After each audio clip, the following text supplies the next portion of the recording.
Hello and welcome to the Newtown Data ETF Composition Viewer video tutorial.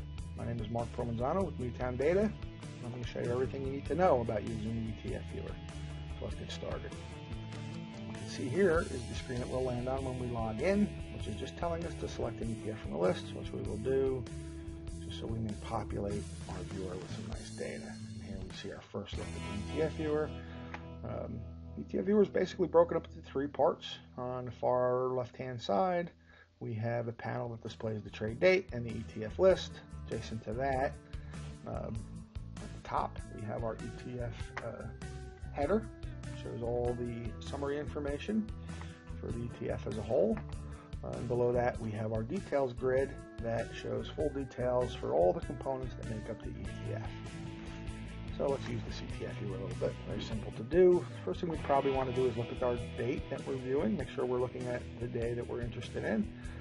By default, the viewer is going to display the first day that has current data, usually the day that you're using it. If you want to change this date, we simply click in the window. That brings up our handy calendar picker, and we can choose a day off the calendar. And as you can see, there's some days that are highlighted that I can select, and some days I can't. Obviously, days that haven't occurred yet, we can't select those. And if there's no data, there's not going to be an ability to select that day. We can scroll through our months using the arrows top of the picker. Let's just choose today's date just by point and click, and that chooses the date. We've chosen our date. Next thing we need to do is choose an ETF ticker from the list. At the top of our ETF list, we have a drop down that contains some global filter types. By default, we're viewing all symbols that we get from DTCC, some 1,400, or you could select to choose just domestic or foreign ETFs for your display. Also, it will appear on this list will be any custom list that we create, which we'll get into a little later in the tutorial. Now, we can either scroll through this entire list to find what we're looking for, or if we have an idea, we can filter very easily just by clicking into our search window, and we can begin typing. Type a letter, it will automatically begin to filter the list. There's no need to hit enter. All updating is dynamic. The list will just change as you type. So we typed in a B, we see all the symbols that begin with the letter B. As we continue typing, it'll continue to apply the filter. We type a BW, that's now narrowed our list down to 2. Select one of those. To remove our filter, just remove anything that you've typed in the window, and the list will revert to the entire unfiltered view. Now we've selected a new ticker symbol. We're looking at BWX. Let's look a little bit deeper at the viewer itself. Again, our header at the top is displaying all the pertinent information about the ETF as a whole, how it's issued, whether it's a foreign or domestic ETF, the exchange that it's traded on, how many components make it up, information about how the cash per unit, net asset value per unit, all the pertinent information about the ETF is here. Looking down at the details grid, we see every component that makes up this ETF in full detail. Shares, weighting, size, all the pertinent information you need to know about the components themselves. Above the details grid, we have a series of filters. Right now we're viewing all the data. If there's a check mark in the box adjacent to a filter type, that means that that data is being displayed. If we want to hide that information, we would simply uncheck the box. See, by unchecking the unchanged filter, we're now only viewing components that have changed since the previous day. And as you can see, those components are highlighted in various colors. Let's talk a little bit about what these colors mean. First off, we have a yellow background, the second row. The yellow background denotes the fact that the share size of this component has changed since the previous day. The red text of the row denotes the fact that the share size in this particular case has gone down. If you look at the 5th, which is our previous day, we see there was 10,000 shares, and for today there's only 5,000 shares. That means the share size has gone down by a delta of 5,000 shares. The selection below that we see is a yellow background, but this time the text is in green. And if we look at our previous day and compare it to our current day, we see that that share size has gone up. So the text in this case is offered in green. At the very top row, we see the full row is highlighted with a green background. What this tells us is that this particular component was added. If we look at our share size for the previous day, we see there was 0 shares the previous day, and today there's 75,000 shares. So this component was added to the ETF today. If we go down a couple rows, we see a row that is completely background in red.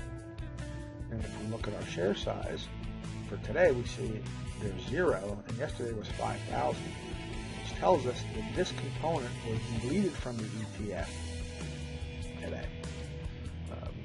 And that pretty much sums up the color coding, and you can see it makes it very simple to see at a glance any components that have changed in an ETF on a given day. We have the further ability to filter each individual row of or column of data by using these filters at the top of the column. Again, these are all dynamic sorting. If you just begin typing, it'll automatically update the display. So you just want to look for something that begins with the letter C. Just simply begin to type. You can either remove your typing to remove your filtering, or you can use the clear filters button at the top right hand corner of the data grid. That's pretty much all there is to filtering. One other item that we want to cover here in the details grid is how we would export this data. And again, with ETF Viewer, it's very simple to perform an export. Very simply click the button. If you want to export a PDF, by clicking the button, generates a PDF document, and there is all the information that was in our viewer now in a PDF form. One item to note is if we have filters applied, when we perform an export function, let's do that again. Now with a filter applied on our PDF report, now we've only exported the components that were filtered. So we're only going to export what we see in our display. So remember that if you want to run an export of all the components, make sure there's no filtering applied. What we discussed earlier about creating custom lists, that's another thing that's very simple to do. We would simply go to the My Lists page located in the menu at the top of the viewer screen. And this brings us to a page that has 2 windows. On the left side, we have a grouping of all the ETF tickers that are available, same list as was on the main viewer page. On the right side, we have the tickers that we're going to include in our new list. So to create a custom list, it's very simple. You would just select the tickers that you want from the available side. Use these arrow buttons located between the 2 panes. The right-hand arrow button will move things from the available list to the included list. Move them back. Perform the operation in reverse. Select them on the included side. Use the left pointing button and take them out. This list, available list, is filterable, just like the ETF list on the main viewer page. We can filter by symbol, just by typing in a letter. This list is further searchable by particular components. For example, say we were looking for ETFs that contained ExxonMobil as a component. We can go to this with ticker search window and type in the symbol for ExxonMobil, so XOM, hit the search button, and now our list is only going to display ETFs that contain ExxonMobil as a part component of that particular ETF. So let's create a little list here for ourselves. We can choose each individual component or ETF ticker and move them over, or we can actually use this global selection button. It'll select everything. We can use the double arrow button and move the entire list over. And now we have all the components that for all the ETFs that contain ExxonMobil as a component in our list. So let's name this list XOM list. And to save it, we would go down to the lower right hand corner, hit the Save List button, and our list is now saved. As you can see on this top bar, we now have a tab that contains this ExxonMobil list that we just created. If we wanted to edit this list at some point down the road, we could just come in here and select this, which would populate it, the tickers into the included side. We can make additions, or we can remove things and then go ahead and save the list and update it. That's all there really is to creating lists. Let's go back to the ETF viewer, and let's check our ETF list drop down, and sure enough, there's the new list we just created. So I can select it, and all the tickers that are showing in my ETF list are the ones that I included in my custom list. So I can just select one of those, and there's all my data for that ETF.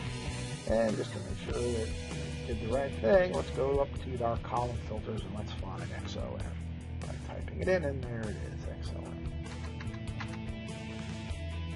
And that's pretty much all there is to using the Newtown Data ETF viewer. And if you have any further questions or need of support, you can go to our menu bar at the top. You can hit the support tab. That'll take you to our support page. From there, you could submit a ticket or report a problem. You can view our full user guide, our frequently asked questions, and there's numbers there to contact us if you need to. Or you could go here to this little Get Help tab, which will bring out a little interface where you can start a chat with one of our support team, submit a ticket, or request a callback. Whatever your needs are, you can find it all here on the support page. And that's about all we need to tell you about the ETF viewer today. We hope you enjoy using it, and we thank you for using the Newtown Data ETF composition viewer.